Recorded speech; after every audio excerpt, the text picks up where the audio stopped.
Lalit P Sharma का सादर प्रणाम। श्री राधे राधे।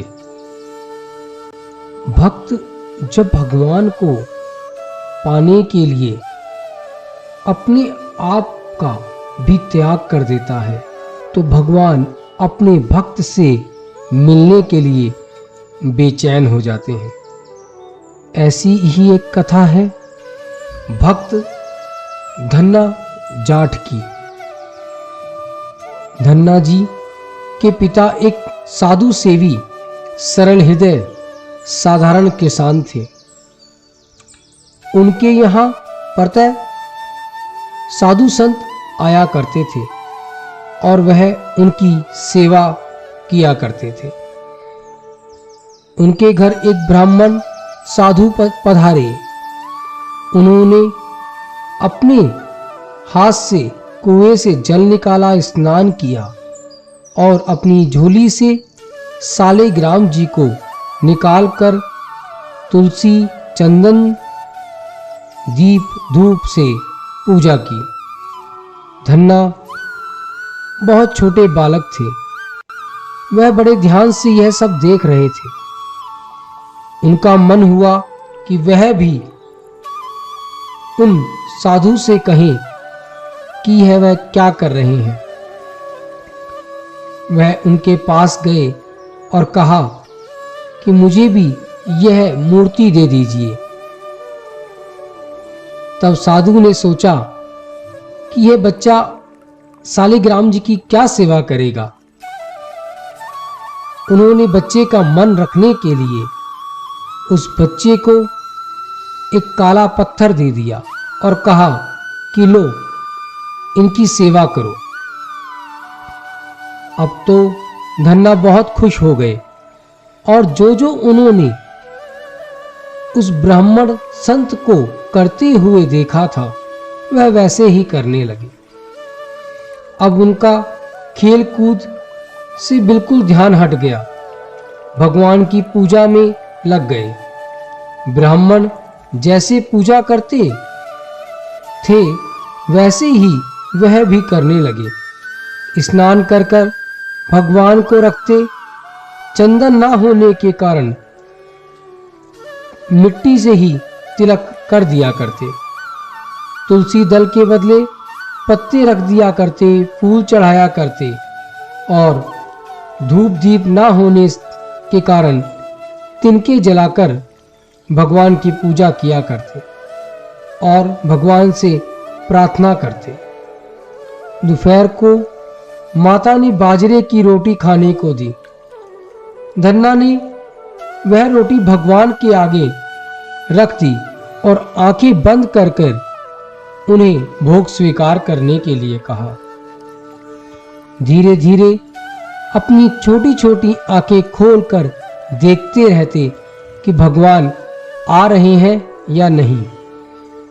जब धन्ना बहुत देर हो गई, भगवान ने भोग स्वीकार नहीं किया तो उन्हें लगा कि भगवान उनसे नाराज है।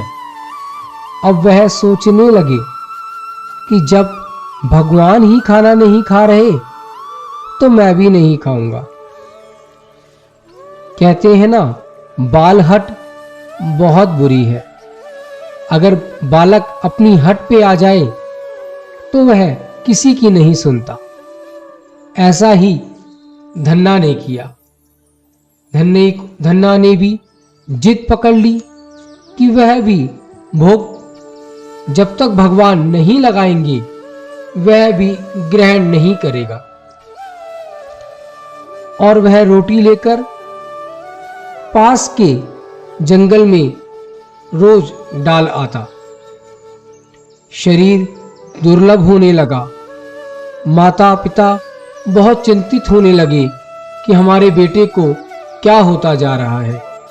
पर उन्हें क्या पता था, ये तो गोविंद की साथ जिद में अड़ा बैठा है। भगवान भी कब तक अपने भक्त की ऐसी परीक्षा ले सकते थे, और वह भी हठी बालक। भगवान को भी उस बालक के आगे, उसकी भक्ति के आगे झुकना पड़ा और भगवान आ गए और एक दिन जब धन्ना की मां ने उन्हें रोटी दी तो उन्होंने फिर वही अपनी रोज की तरह भगवान को भोग लगाया और भगवान आए और भोग स्वीकार करने लगे। धन्ना ने देखा कि भगवान रोटी खा रहे हैं तो उन्होंने आधी रोटी खत्म होते ही भगवान का हाथ पकड़ लिया और कहा कि मैं भी तो भूखा हूं, इतने दिन से भूखा था तो आए नहीं, आज आए हो तो क्या सारी रोटी खा जाओगे? मैं भी तो भूखा हूं, मुझे भी खाना है। अब क्या था, अब तो गोविंद उसकी बाजरे की रोटी पे रीझ गए और रोज आते और धन्ना की रोटी को स्वीकार करते। प्रेम के भूखे ब्रज कुमार को धन्ना की रोटियों का स्वाद लग गया। अब नित्य रूप से धन्ना की रोटियों का नित्य भोग लगाने लगे। बालकाल समाप्त होने पर धन्ना जी में गंभीरता आई। भगवान ने भी उनके साथ अब बाल कीड़ा करना बंद कर दिया और भगवान ने उन्हें दीक्षा लेने के लिए आदेश दिया।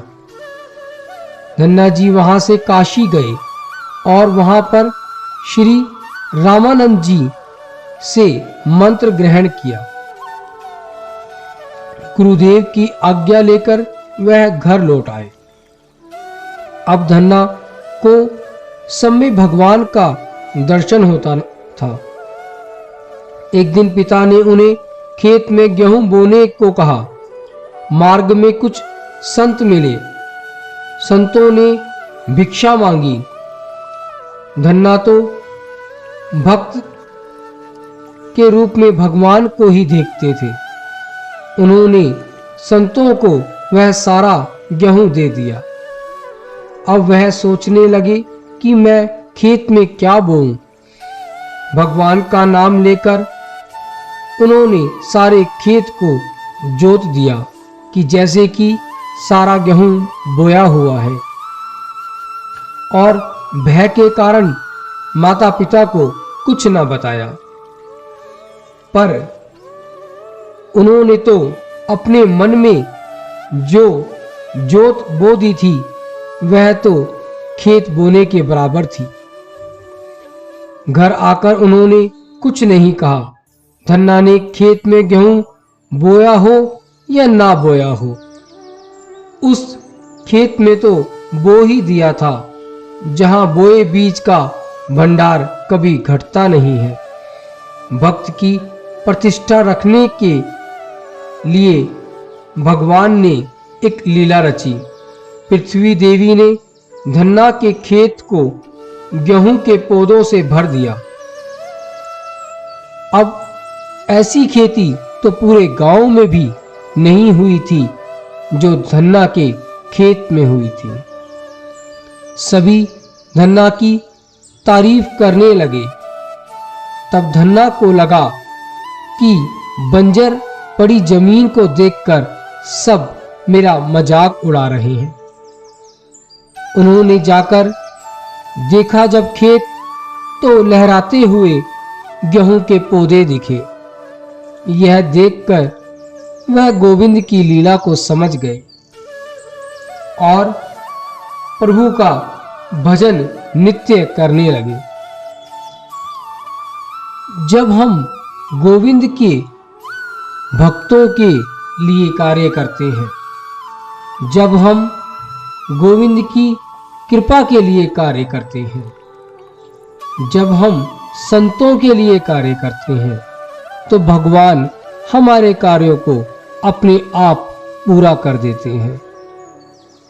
भक्त धन्ना भगवान के लिए समर्पित थे, तभी तो संतों को सभी गेहूं दे दिए और भगवान ने लाज रखते हुए जितने गेहूं धन्ना ने दिए नहीं थे उससे ज्यादा बो दिए। भक्त की भक्ति पे भगवान का रीझना स्वाभाविक है, क्योंकि भगवान तो भक्त के लिए ही समर्पित है। जब हम भगवान की भक्ति को पाने के लिए अपने आप को समर्पित कर देते हैं, तो भगवान भी भक्त को पाने के लिए अपने आप को समर्पित कर देते हैं। इन्हीं शब्दों के साथ अपनी इस वाणी को मैं विराम देता हूँ। मिलते हैं एक नई कथा के साथ। श्री राधे राधे।